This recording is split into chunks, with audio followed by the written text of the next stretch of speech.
discussion taking place at the CFS. Small-scale food producers have been practicing agroecology for centuries.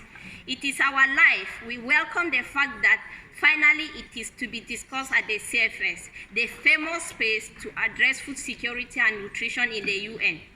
We welcome the HLP report on agroecology and other innovations as a good first step for the discussion. The HLP report presents us the evidence of the impact of different models of production and gives us a basis to assess what steps are needed towards the real transformation of food system we desperately need.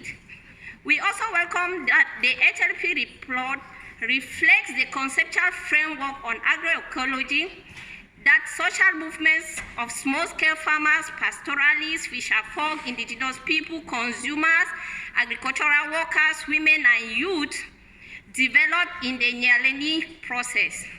We are not here to debate the framework of agroecology, but rather to define the policies that will help us move towards an agroecological transformation. Agroecology is the only solution we have to address the multiple crises we are facing. Agroecology presents us with a holistic vision that embeds agronomic practices, ecological principles, social, economic, cultural, and human rights dimensions. Agroecology allows small-scale producers to define life, produce affordable, healthy food in healthy conditions. It eliminates dependence on costly inputs and adopt practices which regenerate seeds and soils while mitigating and adapting the effects of climate change. Agroecology has the capacity to overcome the traditional gender division of labor as it recognizes the strategic role of women in the daily creation of agroecology. This promotes women and equal subjects in decision-making processes at all levels. Industrial agriculture is one of the biggest contributors to the ecological crisis, which is now the fight for survival for many.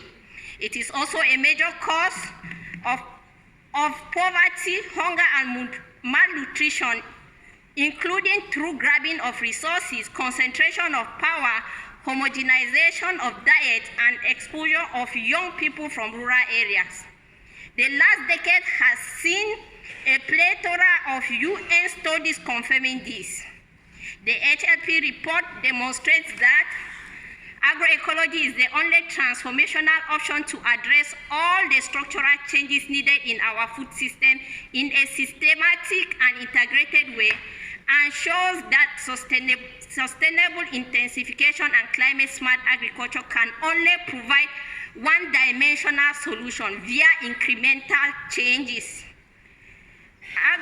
Agricultural innovation is essential as long as it does not lead to further concentration of knowledge and power.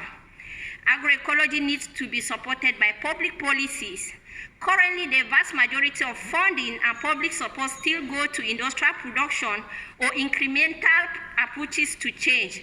We need this CFS process to redress that balance in order to bring about a radical transformation to end hunger and poverty while preserving the ecosystem and the natural resources base for the next generation. Thank you, Mr. Chair.